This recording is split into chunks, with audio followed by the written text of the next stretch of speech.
যুব সমাজের এখন যে অবস্থা, আপনি সামনে একটা ভয়ঙ্কর বিকলাঙ্গ যুব সমাজ দেখতে পারবেন। মস্তিষ্ক বিকৃত হয়ে গেছে এদের মোবাইল ফোন দিয়ে। মোবাইল ফোন, পর্নোগ্রাফি, মেয়েদের ফিতনা, হারাম অ্যাফেয়ার্স, মাদক, জুয়া, টিকটক, এই করতে করতে এদের মস্তিষ্কর সুস্থতা নষ্ট হয়ে গেছে। আল্লাহর কসম, আল্লাহর কসম করে বলছি, এরা সুস্থ না। একটা চিত্র খুব কমন দেখতে পারবেন, 10টা-20টা ছেলে গোল হয়ে বসে আছে ফোন নিয়ে, সবার মনোযোগ নিচের দিকে। ওয়ার্ল্ডে কি হচ্ছে, আসমানে কি হচ্ছে, জমিনে কি হচ্ছে, কোথায় মুসলিমদের উপর বোম পড়লো, কোনো ফিকিরই নাই ওর।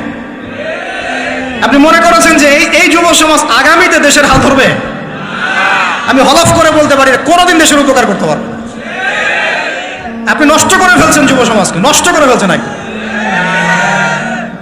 এদেরকে সুস্থতার দিকে নিয়ে আসতে হলে ইসলামী শিক্ষার কোনো বিকল্প নাই, নামাজের কোনো বিকল্প নাই। এদেরকে সামাজিক কাজে লাগিয়ে দিতে হবে, সোশ্যাল কাজে, সামাজিক উন্নয়নমূলক কাজে, এই যে মানবতার সেবামূলক কাজে, প্র্যাকটিক্যাল কিছু কাজে। কিছু বানাও, কিছু করো, সায়েন্স নিয়ে ঘাটাঘাটি করো, কিছু প্রযুক্তি উদ্ভাবন করো, তোমরা কিছু করো। দেখেন, আমরা যত কিছু ব্যবহার করি সব কিছু কিন্তু ইহুদি খ্রিস্টানদের। এই যে আমি যে মাইকে কথা বলছি, এই মাইকে ইসলামের বড় বড় কথা বলছি, এই মাইকটাও দেখা যাবে যে মুসলমান তৈরি করে নাই। তাহলে এটা কি কাম্য ছিল? আর এই বিশ্বের যত শিক্ষার বুনিয়াদ, এই বুনিয়াদি শিক্ষা দিয়েছে মুসলিমরা। বিশ্বাস না করলে খালি আপনি 1200 বছর ইতিহাসটা পড়ে দেখেন। ইবনে সিনার নাম শুনেছেন? চিকিৎসা বিজ্ঞান দাঁড়িয়ে আছে ইবনে সিনার উপরে, নাম শুনেনি? জাবির ইবনে হাইয়ানের নাম শুনেছেন? এই কেমিস্ট্রি না থাকলে আপনি ওষুধ তৈরি করতে পারবেন না। কেমিস্ট্রি না থাকলে কি পারবেন না? মেডিসিন তৈরি করতে পারবেন না। এটা দাঁড়িয়ে আছে কেমিস্ট্রি জাবির ইবনে হাইয়ানের উপরে, যাকে ইউরোপে বলে গ্যাবর ইবনে হাইয়ান। এরকম নাম প্রচুর আছে। আপনি এই যে ম্যাথামেটিক্সের কথা বলেন, জ্যোতির্বিদ্যার কথা বলেন, তারপরে প্রাণীবিদ্যার কথা বলেন, এই রক্ত সংবহন যন্ত্রের কথা বলেন, এক একটা সাবজেক্ট ধরে ধরে দেখেন, সবগুলোর গোড়ার মধ্যে আমাদের মুসলিম মনীষীদের অবদান আছে। এমনকি এই যে পুরো বিশ্বের যে দর্শনগুলো চলছে, যত দর্শন, ফিলোসফিক্যাল থটস, আমরা ফিলোসফি পড়েছি, এই ফিলোসফিগুলোর গোড়ায় গিয়ে আপনি দেখবেন সব মুসলিম দার্শনিকদের নাম লেখা আছে। আমরা ইমাম গাজালির নাম জানি না, ইবনে রুশদের নাম জানি না। হ্যাঁ, আমরা অনেক কিছু জানি না। আসলে আমরা শেকড় ভুলে গেছি এখন। বিশ্বাস করেন, আমরা এই যে প্রযুক্তি, মোবাইল ফোন, টিকটক, মেয়েদের পিছনে ঘুরতে ঘুরতে, অ্যাফেয়ার, বাইক চালানো, আমরা আমাদের জীবনের লক্ষ্যই ভুলে গেছি। আল্লাহ পাক আমাদের যুব সমাজকে তাদের জীবনের লক্ষ্য বোঝার তৌফিক দান করুন। ভাই, আল্লাহ পাক আপনাকে এমনি এমনি সৃষ্টি করেন নাই, আমাকে এমনি এমনি সৃষ্টি করেন নাই। আল্লাহ পাক চান আমাদের কাছে আমরা যেন তার দ্বীনের জ্ঞান অর্জন করি এবং এই জ্ঞান অনুযায়ী আমল করি। এই আমলটা সমাজে ছড়িয়ে দেই, ইসলামের দাওয়াতের মেহনত ছড়িয়ে দেই, যাতে একটা সময় হলেও যেন আল্লাহর জমিন, আল্লাহর দ্বীন কায়েম হয়। এটা আল্লাহ পাক চান আমাদের কাছে। আল্লাহ পাক আমাদেরকে এই জন্য সৃষ্টি করেন নাই যে একটা মেয়ের জন্য আত্মহত্যা করে ফেলবেন। একটা মোবাইল ফোন একটা মেয়েকে কিনে দিয়েছেন, তার জীবন নষ্ট করে ফেলেছেন। যে বাবারা মেয়েদেরকে ফোন কিনে দিয়েছেন, জীবন নষ্ট করে ফেলেছেন এবং তার মাধ্যমে আরো 10টা ছেলেরও জীবন নষ্ট করেছে। আর সত্যি কথা বলছি, এখন আমরা তো ঢাকা শহরে থাকি, মানে এখানে ছেলেদের চেয়ে মেয়েরা বেশি পথ। হ্যাঁ, খুব ভালো লাগে ওদের। কি ভালো লাগে? একটা ছেলের সাথে বাইকে করে ঘুরবে, টাকা খসাবে, এখানে ওখানে ডেট করবে, এগুলোতে খুব মজা পায়। এগুলোর জন্য কি তাকে সৃষ্টি করা হয়েছে? আপনি বলেন, এই মেয়েদেরকে আপনি যখন ঘরে নিয়ে আসবেন, আমি নারী বিদ্বেষী কথা বলছি না, নারীদেরকে আমরা অনেক অনেক সম্মান করি, অনেক শ্রদ্ধা করি। আর আমাকে জন্ম দিয়েছেন একজন নারী, আমাকে দিনের পথে চলতে আত্মবিশ্বাস যোগায় পিছন থেকে, ঘরের নারী যোগায় কি না? আমার নিজের কন্যা সন্তান আছে, আমরা মেয়ের বাবা। কিন্তু এখন যে টিকটক জেনারেশন মেয়েদেরকে আপনি তৈরি করছেন, ফোন হাতে তুলে দিয়ে ডেটিং করছে, বাইকের পিছনে ছেলের সাথে ঘুরছে, এখানে ওখানে ফ্রি ওপেন সেক্স করছে, কোনোদিন ধর্ষণের শিকার হচ্ছে। এই মেয়েদেরকে ঘরে নিয়ে আসার পরে এদের গর্ভ থেকে কি আপনি ইসমাইলের মতো সন্তান পাবেন? এদের সাথে তোমরাও দেখা যায় যে অনেক সময় প্রেম করতে ভালো লাগে, এই মেয়েদেরকে কেউ বিয়ে করবে না। এ ধরনের নারীদের সাথে মানুষ প্রেম করতে মজা পায়, কেউ সম্মান করে বিয়ে করতে চায় না। মতই নাই সেই সম্পর্কে, গায়েব। তো অনেক দূর চলে আসলাম, এত দূর আসতে চাইনি, কথাগুলো কথার পিঠে চলে আসলো যে সমস্যা হচ্ছে গোড়ায় আমরা আমাদের যুবক যুবতী, আমাদের ছেলে মেয়েদেরকে দিনই বুনিয়াদি ইসলামী শিক্ষা দিচ্ছি না। এটা শিক্ষা দেওয়ার দায়িত্ব প্রত্যেক পিতার, প্রত্যেক মাতার। সে মাদ্রাসায় পড়ুক আর জেনারেল লাইনেই পড়ুক, আপনাকে শিক্ষা নিশ্চিত করতে হবে। কিভাবে করবেন এই হেডেক এখন আপনার, আমার আর হেডেক নাই, আমি দিয়ে দিলাম হেডেক আপনাকে। এই হেডেকটা আমার মাথায় ছিল, আপনাকে দিয়ে দিলাম, আপনি চিন্তা করেন কিভাবে করবেন। এখন পারলে অফলাইনে করেন, না হলে অনলাইনে করেন। অনলাইনে আচ্ছা আলোচনা চলে আসছে, একটা কথা বলে দিই, অনলাইনে অনেক রকম কোর্সেস চলছে। তবে আমি নিয়াত করেছি ইনশাআল্লাহ, আমি আরও কয়েকজন ওলামায়ে কেরামদের সাথে পরামর্শ করেছি এবং এখনও করে যাচ্ছি, কমপক্ষে বরেণ্য 8 থেকে 10 জন স্কলার বা আলেমদেরকে নিয়ে অনলাইনে ইনশাআল্লাহ আমরা একটা মাদ্রাসা খুলবো ইনশাআল্লাহ। এটা অফলাইন না, অনলাইন মাদ্রাসা। আমি নাম দিয়েছি তহা জিন্নুরাইন ইসলামিক অনলাইন মাদ্রাসা।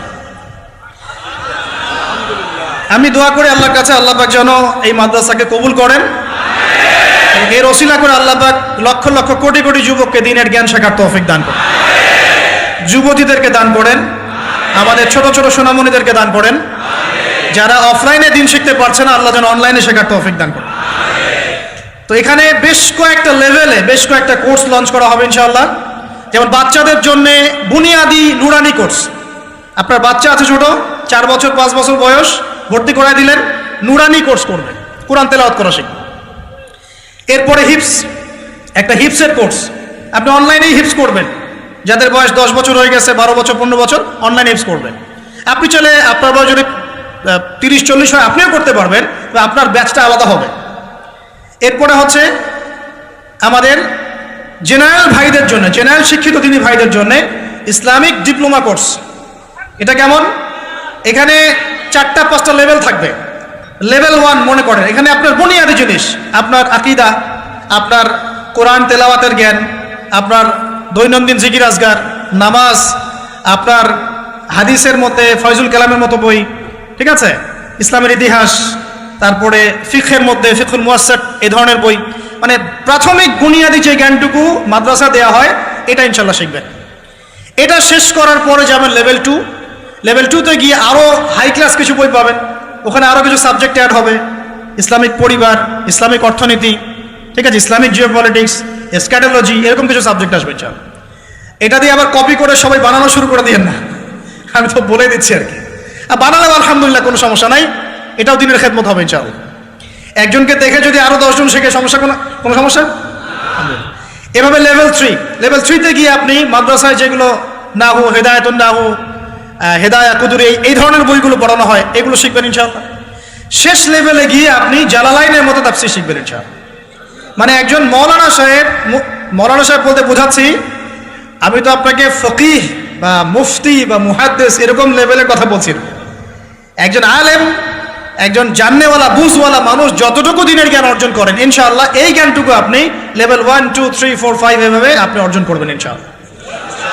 এভাবে যদি আমরা পুরো বাংলা ভাষাভাষীদের মধ্যে পুরো ওয়ার্ল্ড ওয়াইড এটাকে ছড়াতে পারি ইনশাআল্লাহ, আগামী 5 বছরের মধ্যে আমরা আশাবাদী কমপক্ষে 1 লক্ষ মানুষ তো দিন শিখবেন ইনশাআল্লাহ।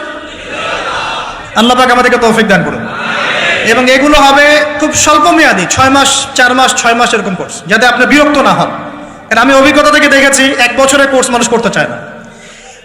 দিনী বোনদের জন্য কোর্স থাকবে এবং দিনী বোনদের ক্লাস নেবেন মহিলা টিচাররা ইনশাআল্লাহ। দিনী বোনদের ক্লাস নেবেন মহিলা টিচাররা ইনশাআল্লাহ। যদি কেউ প্যারেন্টিং নিয়ে কোর্স করতে চান প্যারেন্টিং কোর্স থাকবে, সন্তান প্রতিপালন। যদি কেউ পরিবার নিয়ে কোর্স করতে চান ফ্যামিলি ডেভেলপমেন্ট কোর্স থাকবে। ইসলামিক ইকোনমিক্স নিয়ে কোর্স করতে চান ইসলামিক ইকোনমিক্সের কোর্স থাকবে। ইসলামিক ফাইন্যান্স শিখতে চান সেটা থাকবে ইনশাআল্লাহ। এক একটা ডিপার্টমেন্টে এক একটা কোর্স নিয়ে আমরা এই মাদ্রাসা লঞ্চ করবো ইনশাআল্লাহ তাআলা। ইনশাআল্লাহ আল্লাহ পাক এটাকে কবুল করুন, আমিন। এবং এর পাশাপাশি এই সিলেবাসগুলো আমি নিয়াত করেছি উন্মুক্ত করে দিব।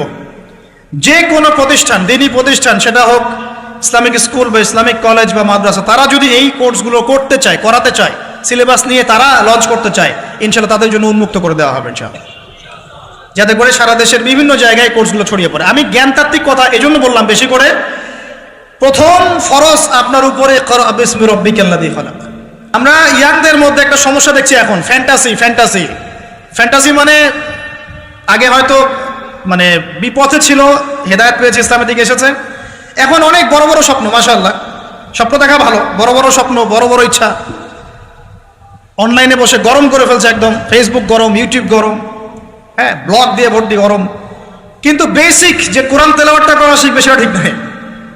3 মাস কোরআনটা তেলাওয়াত করা শিখবে একজন আলেমের কাছে? নাই। একটা কোর্স লঞ্চ করে দেন 6 মাস, 6 মাস ক্লাস করবে না, প্রথমে 1 মাস ক্লাস করে পরের নাই, 5 মাস নাই। এইভাবে ভাই দিনের হয়তো সামান্য কিছু খেদমত হতে পারে, সামগ্রিক পরিসরে ইসলাম বিজয়ী হবে না। এক কথায় আমরা যদি এই যুগের আবু বকর, ওমর, উসমান, আলী রাদিয়াল্লাহু আনহুম আজমাইন হতে না পারি, তাহলে এই যুগের সেই ইসলামী খেলাফত বাস্তবায়িত হবে না। এটা হলো মূল কথা। এই পথের প্রথম কাজটাই হচ্ছে দ্বীনি ইলম অর্জন করা। আর ইলম অর্জন করাটা আপনার জন্য কি? নফল, মুস্তাহাব, সুন্নত না ফরজ? এটা কে বলেছেন? রাসূলুল্লাহ সাল্লাল্লাহু আলাইহি ওয়াসাল্লাম বলেছেন, তালাবুল ইলমি ফরিদাতুন আলা কুল্লি মুসলিম। তালাবুল ইলম মানে জ্ঞান অর্জন করা, ফরিদা ফরজ মানে কি? ফরজ মানে বাধ্যতামূলক, আলা কুল্লি মুসলিম, কুল্লি মানে কি? প্রত্যেক, কুল্লি মানে কি? কুল্লু মানে প্রত্যেক, প্রত্যেক মুসলমানের উপরে, প্রত্যেক মুসলমান যে মুসলমান দাবি করে নিজেকে, কালিমা পড়েছে, তার উপরে জ্ঞান অর্জন করা ফরজ করেছেন আল্লাহ। আপনি কোরআন তেলাওয়াত না শিখে থাকতে পারবেন না, তো এটা আপনার উপর ফরজ করা হয়েছে।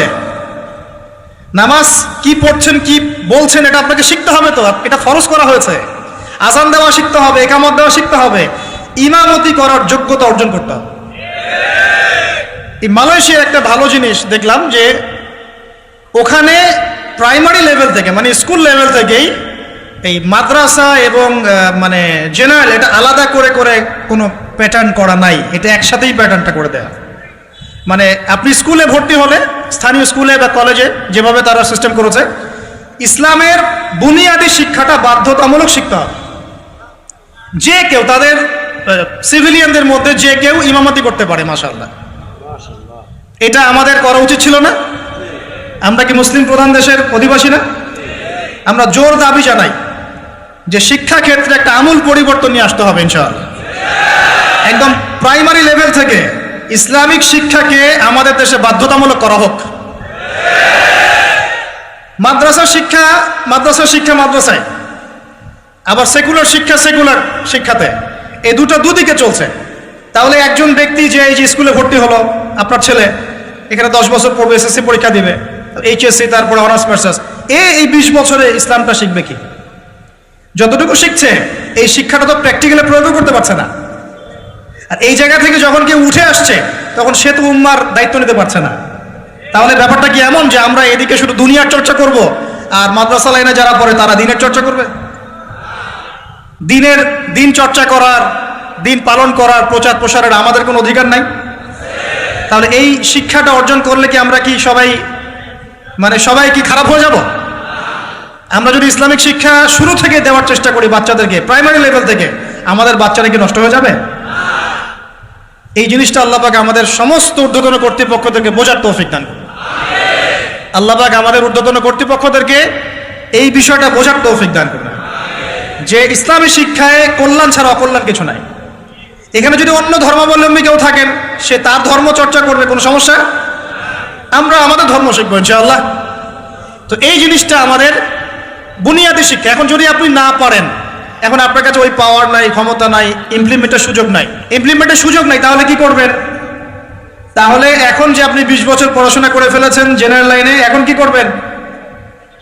এখন আপনার জন্য কিছু অপশন খোলা আছে। এক, স্থানীয় বরেণ্য ওলামায়ে কেরাম যারা আছেন তাদের সাথে পরামর্শ করে সিলেবাস তৈরি করে নিয়ে পড়াশোনা করুন, এটা একটা অপশন। 2, আপনারা কিছু দিনই ভাই ব্যাচ করে করে ওলামায়ে কেরামের কাছে গিয়ে একটা করে কিতাব শেষ করেন। 2, 3, অনলাইনে কিছু কোর্সেস চলছে, এই কোর্সেসগুলো করতে পারেন, কাজে দিতে পারে। তবে অনলাইনে কোর্স অফলাইনের মতো হয় না। অফলাইনে ওস্তাদদের সামনে বসে যে পড়াশোনা, এটা অনলাইনে পাবেন না আপনি, ঠিক আছে? অথবা আপনার যদি সুযোগ থাকে তাহলে প্যাটার্ন চেঞ্জ করে এই প্যাটার্নে যেতে হবে।